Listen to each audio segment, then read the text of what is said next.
Do you have two people on your team that are at odds with one another?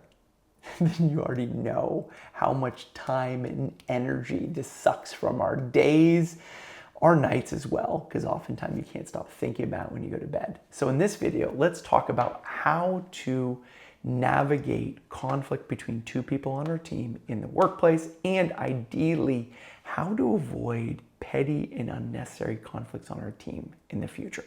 So in this video, we're going to talk about why conflict happens in the first place. We're going to talk about your role as a manager in resolving it, and also what's not your role. I'm going to share some simple conflict resolution distinctions that I have from my past that ideally will help you in helping these two people or these two groups of people better understand each other's perspectives and find a path forward. And in the end, I'm going to share some simple things that we can do to help just avoid unnecessary and petty conflicts in the first place.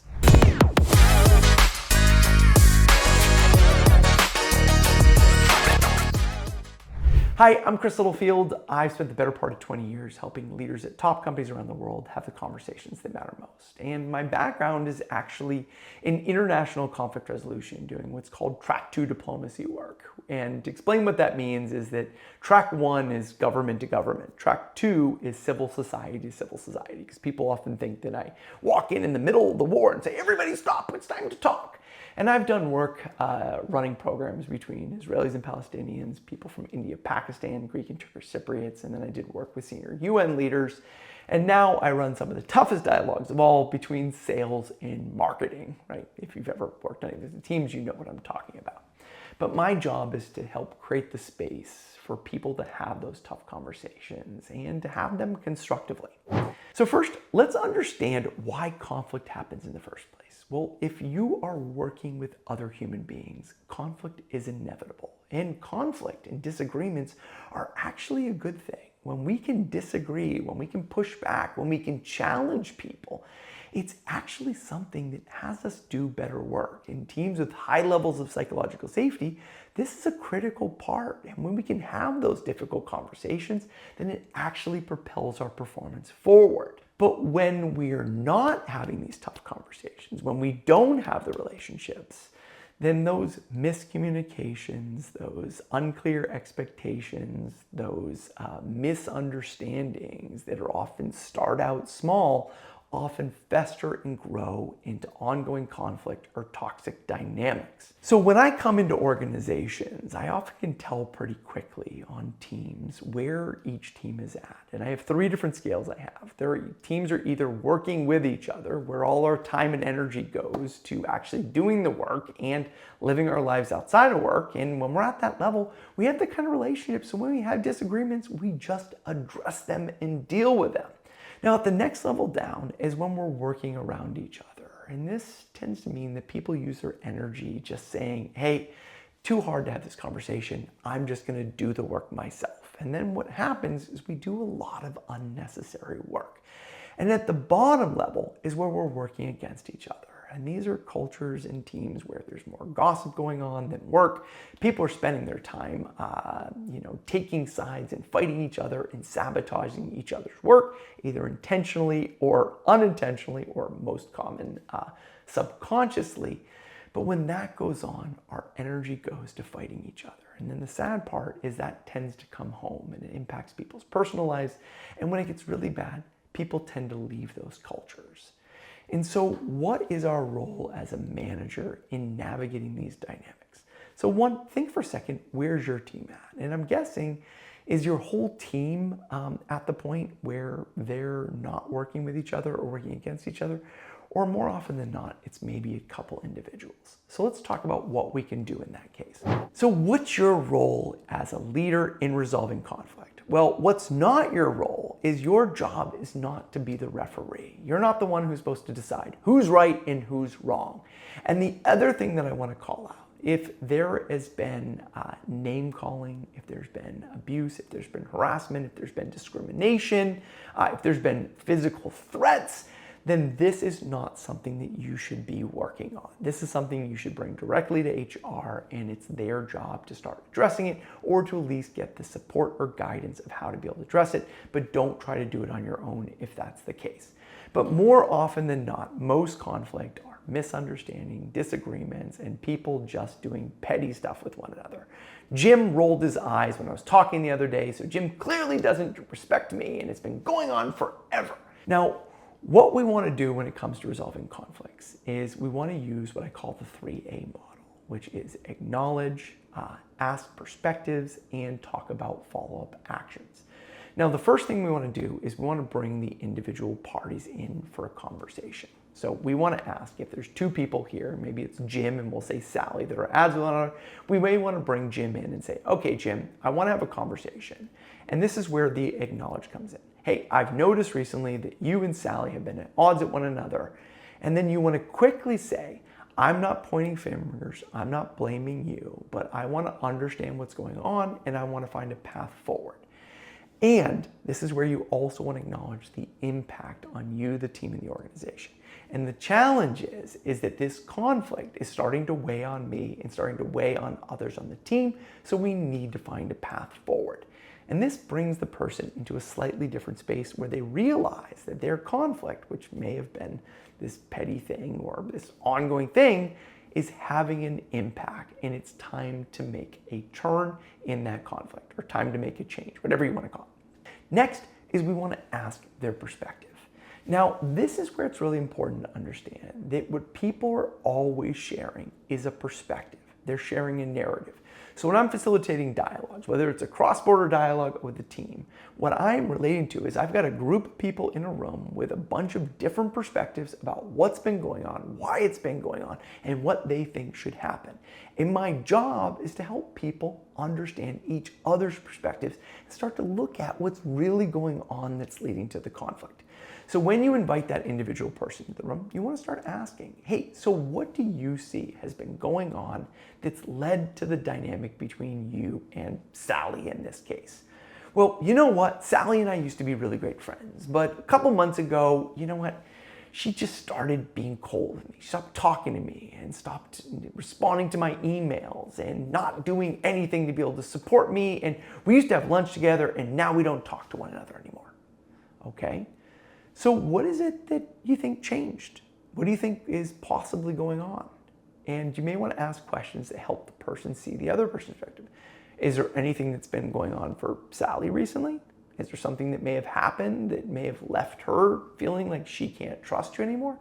And you want to ask questions that, one, help you understand their perspective, Jim in this case, and you want to ask questions that have them start to consider that there's a perspective different than theirs. Now, as you hear the perspectives, you also want to listen to what are the labels that they've put on this other person. This person's difficult, this person's challenging, this person is whatever. And you want to ask questions that also help the person separate facts from stories. Sally never shows up on time to meetings, so she doesn't respect me.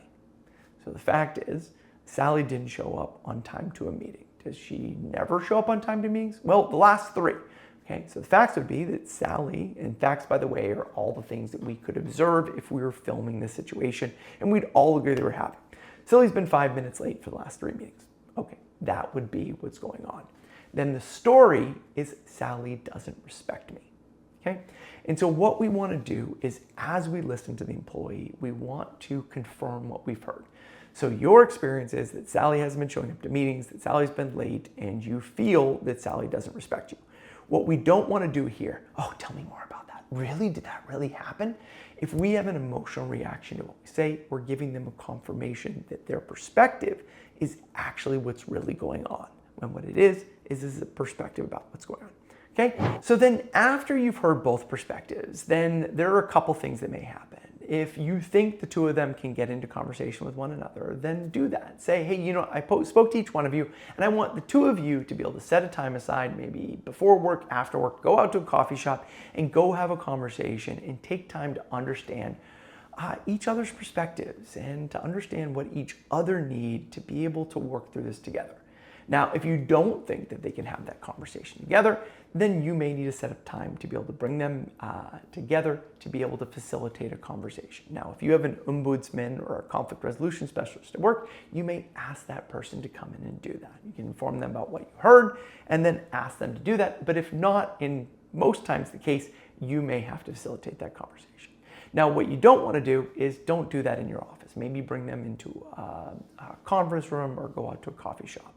And in order to start that conversation, acknowledge and thank them both for being there, and then set some ground rules. So today we're going to have a conversation about what's going on, and my commitment is that we find a path forward so the two of you can work together, because this has been having an impact on both of you and the team. And what I get from my individual conversations is you used to get along really well, and now you don't. And I think there's a path to be able to get back to a point where you can work together and at least bring civility back to your relationship. Okay, then set some basic ground rules. What I'm going to do is ask each one of you to share what's been going on, share what you wish the other person understood about what it takes to do your job. And the other person's job is just to listen. And what I'll often do is I'll write understanding equals agreeing, which isn't the case. But people usually pick up on that quick. And I'll put that. I said, here, does understanding equal agreeing? No, understanding doesn't equal agreeing. But if we don't understand the other person's point of view, we can't work to find common ways to be able to move forward. And so give one person opportunity to share, and then have the other person say back what they heard and confirm they understand it, and ask them questions. Hey, is there something I did? Did I contribute to it? And then, by the way, as both people are speaking, it's really critical that you as a leader listen to, are there external factors that are contributing to what's going on? Are there policies? Are there procedures? Are there schedules that are making it impossible for these people to work together effectively? Or are there things that you're putting on their plate as a manager that are contributing to the well? Because I can't tell you how many times that the tension between two people is a result of expectations or things that are put on them by the company or by their manager. And if you see that, make sure you take responsibility and own it. Okay?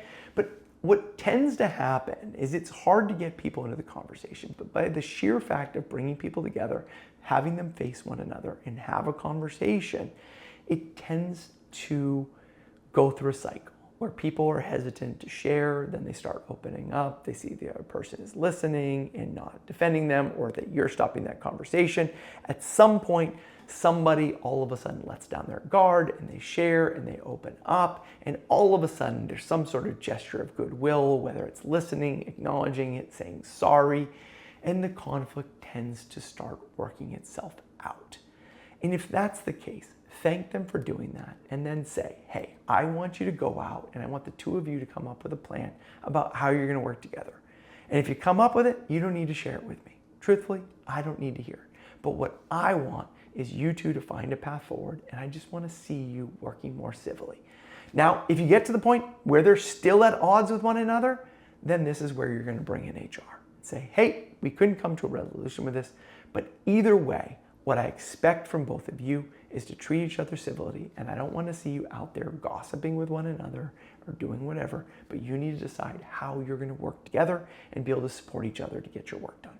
And then you can flat out leave it as that. So is this always going to work? Of course not. But the sheer fact that you took an action to be able to acknowledge you see it's going on, to be able to get them into conversation with one another, to understand each other's perspectives, is going to at least start to turn the ship around. Now, here's the thing. We want to avoid, is this going to happen? Conflict is normal. It's always going to build up, and there's no team I've ever seen that is free of conflict. But if we want to avoid petty things turning into big things, then we need to make sure that we're doing regular things to build relationships on our team. We need to create moments where people are expressing their appreciation to one another, where people are understanding what it's like for others to do their jobs. We need to be doing those regular exercises to help people better know each other and what's going on in their personal lives. And if you're looking for additional resources to do that, check out some of the other videos on this channel that will help you do that. But start with appreciation. Start with people understanding one another. And then the last thing, and this is the simplest thing you can do, is just have a conversation with your team. Ask them, when we are at our best, what are the things that we're doing? What are the actions we're taking? What are the things we're doing to support one another? What are the rituals and what are the norms that we have when we're at our best? And then have them identify, what are the early warning signs that we're starting to slip? What are those things that we start to do? Maybe we get snippy with one another. We skip one-on-ones and meetings. We stop having lunch together. We stop talking about our weeks. We stop celebrating our wins together. We stop doing our monthly debrief conversations. And if you as a team can identify what we do when we're our best and the early warning signs we're slipping, then you're going to be able to catch yourself when you just get to the point where you're working around each other instead of falling into the trap of working against each other. So in the end, remember that conflict is normal. And if we're building and maintaining relationships on our team, then that conflict is just going to be disagreements. But if we don't take time to build and maintain those relationships, then those petty little things are going to slowly turn into toxic dynamics. And that's just going to make everybody's life more difficult. So remember, do the little things every day to help your team connect, get to know each other, and appreciate one another. And in the end, you'll hopefully avoid this unnecessary and petty conflicts in the future. Once again, I'm Chris Littlefield and beyond. Thank you. I hope you found this video helpful. And if you did, please hit that like and subscribe. Check out some of the other ones on the channel. And if you got a conflict you're really struggling with and need additional help, reach out to me at beyondthankyou.com. Take care.